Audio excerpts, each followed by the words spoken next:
Video করিস সবার video করতাম ছবি তো কি দেখে মনে হচ্ছে কাদা ভর্তি। বৌদি মুখখান দিয়ে একটু এত দেয়নি কি অল্প অল্প এই বৌদি মুখখানা মানতে পারোনি। ইস রে hey guys welcome back my new blog. আর আজকে আবহাওয়াটা দেখো খুব সুন্দর, খুব ঠান্ডা পড়েছে। অ্যাকচুয়ালি সকাল সকাল দৌড়তে এসেছিলাম, তাই খুব হাঁপিয়ে গেছি। দেখো মাঠের অবস্থা এখন দেখো, আর কদিন পরে সর্ষের ফুল উঠবে, পুরো পুরো মাঠ থাকবে পুরো হলুদ হলুদ। ভাবাই যাচ্ছে না এত শীত পড়বে, হাতটা পুরো এরকমভাবে কাঁপবে। সিক্রেট বলছে কাউকে বলবে না। আমি যে জায়গাটা আছি এটা হচ্ছে আমাদের গ্রামের সব থেকে ভয়ানক জায়গা। অ্যাকচুয়ালি বুঝতেই তো পারছো, ভূত মুত নাকি এই জায়গাতে অনেক আছে, শোনা যায়। এখন কী বলবো বলতে পারলাম না, সবাই তো বলে এই কথা। আর আমি আজ হচ্ছে অনেক ফালতু বকছি, যাক মেন কথা হলো দৌড়ানো প্রায় হয়ে গেছে, এখন যাবো বাড়ির দিকে। তো বাড়ি থেকে রেজে বেরিয়ে পড়েছি মা বাড়ি যাওয়ার জন্য। আর আজকের আবহাওয়া দেখো, পুরো মানে কেবল রোদ ছিল, এখন রোদ নেই। আর আমি জ্যাকেটটা পরে আসিনি, শুধু একটা জামা, দোকানে জামা পরে এসে একটা গেঞ্জি একটা জামা।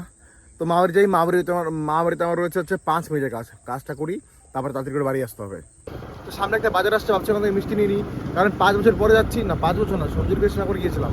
যাই হোক অনেকদিন পরে যাচ্ছি, গিয়ে সামনে যে বাজার আছে ওখান থেকে একটু মিষ্টি নিয়ে নিই, তাহলে হবে না। তো মিষ্টি নেওয়া তো হয়ে গেছে, এটাকে ডিক্কির মধ্যে রেখে দিই।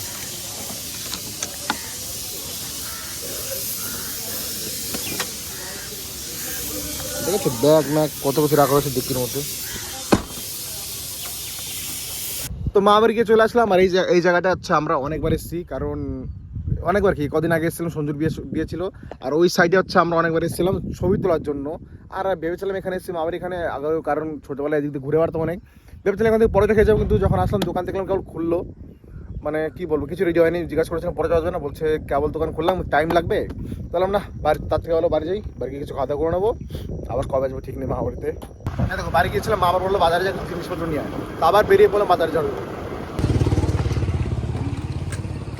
বাবা ফোন করছিল না,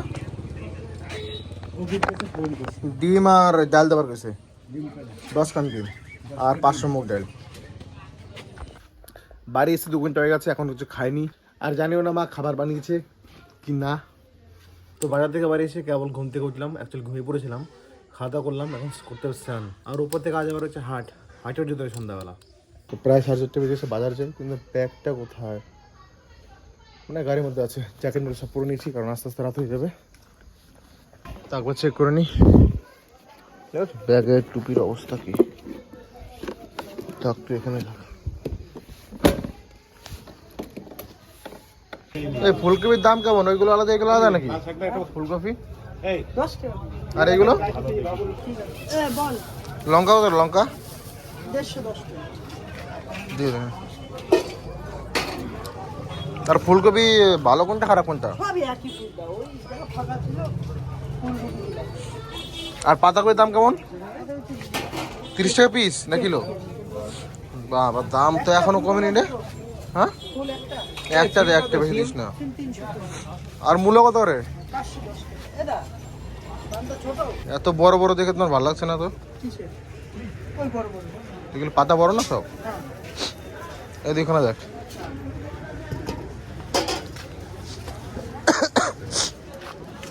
মূলো ভালো হবে।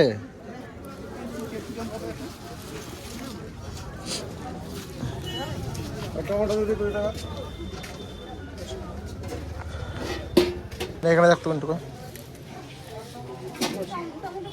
500। ফাঁকা টমেটো 540 টাকা।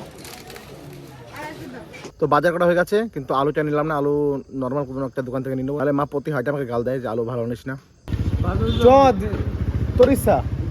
তখন আবার এসেছিলাম পেট্রোল পাম্পে তেল ভরার জন্য, তেল মেল ভরা গেছে, এখানে আবার চলে এসে একে চ কোন দিক দিয়ে চ যাবি, কোন দিক দিয়া বাড়ি যাবি না? চ ঠিক আছে, পয়সা নিস। তো আজ আবার হচ্ছে একটা বন্ধুর ওয়াইফের বার্থডে, মানে আমাদের বৌদির, তার জন্য চলে এসে আর কেক নেওয়ার জন্য বাজারে এসছে। আবার ফ্রি ভাই সব ফ্রি। কয়খান বাক্স দিবি এর মধ্যে? মোমবাতি কোথাও আশীর্বাদ করো বাবা করো করো আশীর্বাদ করো। আমি জানি খালি হাতে আশীর্বাদ মানে নাকে কানে গলে যা আছে খুলে খুলে দাও দেখছো? তোমাকে বলবো না ঠেকাবো। বাবা এসে গেছে বাজারে গিফট গিফট ওরে গিফট পুরো ডিম আনবে না বউটি কিন্তু রাগ হওয়া নাকছে। কে কেন আমি বুঝতে পারলাম কেন দেখে দাঁড়াস নাই। অনুষ্ঠান করো দিবান। হ্যাঁ অনুষ্ঠান করো হ্যাঁ। করো একটু বড় করে করো, প্যাঞ্জেল ম্যাঞ্জেল হোক। কাণ্ড করতে হবে বাচ্চা বাজারে দুদিন পর বাজা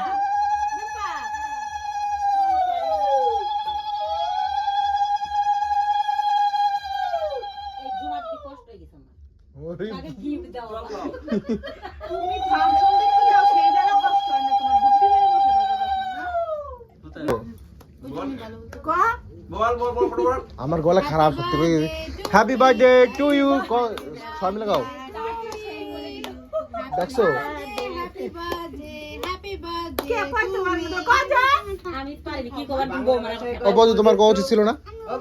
শুভা তুই কি করো? আমি দেখতেছি শুভ জন্ম তুই খালি দেখলি হইয়া। নিজের শুভ কামনা করছি কেউ করলো না এই যে হ্যাপি বার্থডে টু ইউ মি বললে ওটা হ্যাঁ, এবার ওটা চাটলে এবার ওটা দিয়ে আবার কাটো, তারপরে আবার সবাইকে দাও। খাবা ওইটাই খাবা আমার কোনো ব্যাপার না, তাই বলে সবাই খাবে নাকি? না না দই সে দাদা তুই ওই দেখো হ্যাঁ? পুরি আছে দাও তো ওই যে বক্স তোর বোনেরই কালকে কি পরীক্ষা? ভিডিও করিস সবার ভিডিও করতে হবে ছবি তোল কি? দেখে মনে হচ্ছে কাদা ও বৌদি মুখখান দিয়ে একটু এত দেয় নাকি? অল্প অল্প এই বৌদি মুখখানা মানতে পারো নি ইস রে দেখলে ভালো লাগতো চকলেটের উপর কোন জিনিস হয় অল্প অল্প দিতে। ইস রে চকলেট ভালো লাগে না? নাকের মধ্যে দিয়ে দিয়েছে আমি দিই কিন্তু আমাকে ওভাবে ক্রিম কে মাখিয়ে ভদ্রতা নেই ভদ্রতা নেই ভদ্রতা নেই তাই বলে অভদ্র দিদি ভাই তুমি আমার সঙ্গে না না বুঝতে হবে আমরা সবাই শুরু করলাম কেক নিয়ে তো বার্থডে সেলিব্রেশন করতে তো অনেক টাইম হয়ে গিয়েছিল। এই কেবল বাড়ি আসলাম, প্রায় 11টা বেজে গেছে। এখন হাত পাও ধোবো, খাবার খাবো। তাহলে দেখা হচ্ছে অন্য কোনো একটা ভিডিওতে পরে পাই।